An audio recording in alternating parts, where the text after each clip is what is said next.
विभिन्न राज्यों में विधानसभा चुनाव में आज शाम 7 बजे तक असम में करीब 82%, केरल में करीब 70%, पुडुचेरी में करीब 78%, तमिलनाडु में 65% और पश्चिम बंगाल में करीब 77% मतदान हुआ।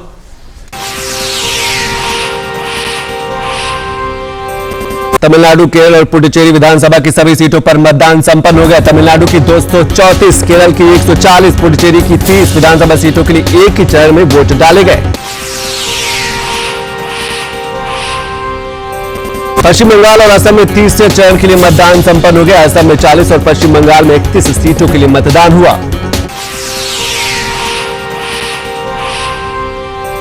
उलबेरिया में टीएमसी नेता गौतम घोष के घर वीवीपैट और ईवीएम मशीनें पाए जाने के मामले में बीजेपी ने टीएमसी पर निशाना साधा और चुनाव आयोग से जांच की मांग की है।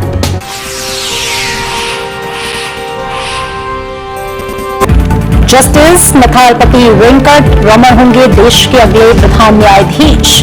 राष्ट्रपति रामनाथ कोविंद ने नियुक्ति को दी मंजूरी। 24 अप्रैल को संभालेंगे पदभार। 26 अगस्त 2022 तक रहेगा कार्यकाल।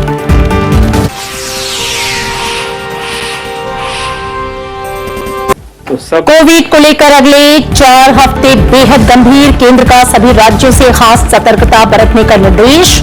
कोविड के बढ़ते संक्रमण पर केंद्रीय स्वास्थ्य मंत्री डॉक्टर हर्षवर्धन की 11 राज्यों के साथ बैठक। संक्रमण के प्रसार को रोकने के लिए कड़े कदम उठाने का निर्देश।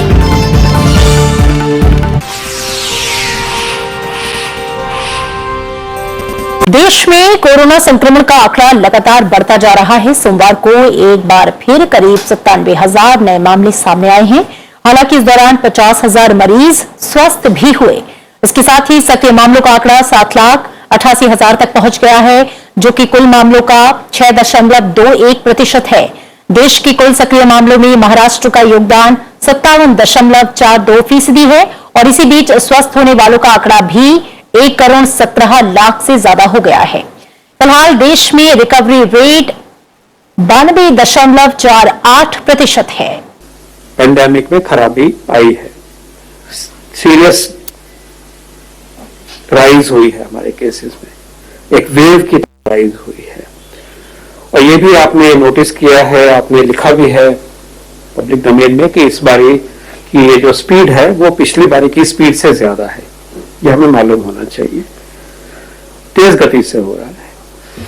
कुछ राज्यों में ये समस्या ज्यादा है, कुछ राज्यों में बहुत ही ज्यादा है, लेकिन अगर बाकी राज्यों पर भी हम नजर डालें तो सब में अपस्विंग हमें दिखाई देती है। इसका है तात्पर्य यह है कि सारे देश को ही अब मेहनत करनी है, जुड़ना है और पेंडेमिक को कंट्रोल करने के लिए सारी ताकत से जूझना है।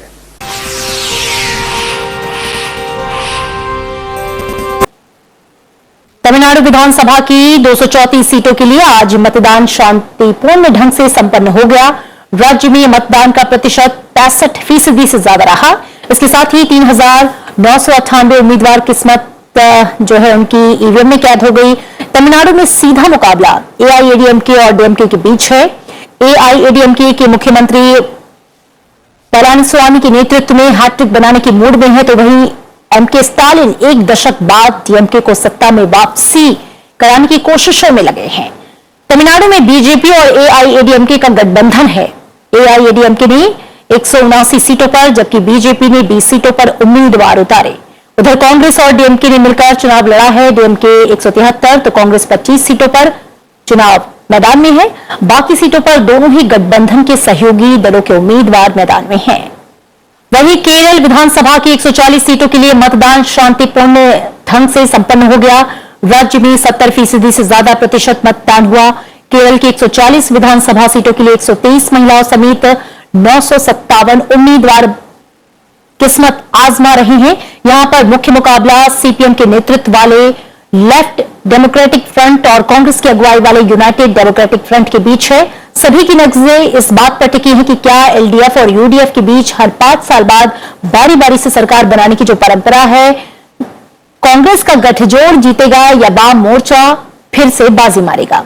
बीजेपी ने भी मुकाबले को त्रिकोणीय बनाने के लिए पूरी ताकत झोंकी है।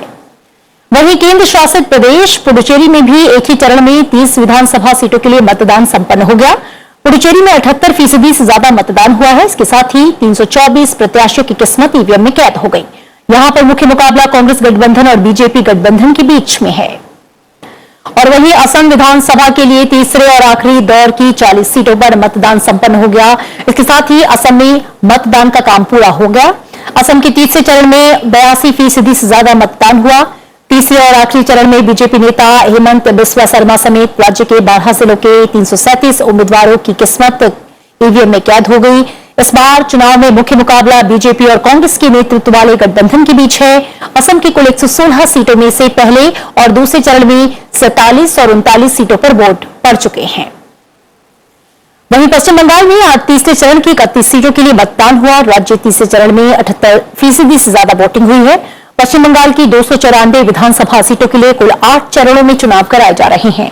राज्य में 10 अप्रैल को चौथे चरण में 44 सीटों पर, 17 अप्रैल को 5वें चरण में 45 सीटों पर, 22 अप्रैल को 6ठे चरण में 43 सीटों पर, 26 अप्रैल को 7वें चरण में 36 सीटों पर, 8वें और अंतिम चरण में 29 अप्रैल को 35 विधानसभा सीटों पर मतदान होगा।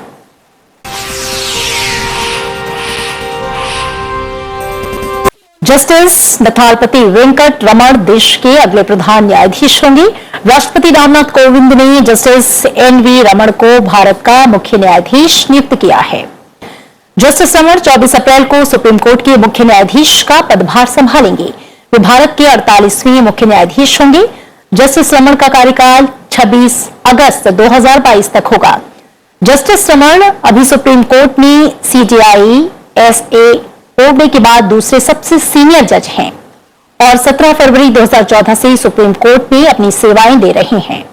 जस्टिस रमण ने 7 मार्च 2019 से 26 नवंबर 2019 तक सुप्रीम कोर्ट कानूनी सेवा समिति के अध्यक्ष के रूप में और इसके बाद 27 नवंबर 2019 से राष्ट्रीय विधिक सेवा प्राधिकरण के कार्यकारी अध्यक्ष के रूप में काम किया। सुप्रीम कोर्ट में सेवाएं देने से पहले वे दिल्ली हाई कोर्ट और आंध्र प्रदेश हाई कोर्ट में भी रह चुके हैं। आंध्र प्रदेश में कृष्णा जिले के पोन्नवरम गांव के निवासी जस्टिस रमण किसान परिवार से आते हैं।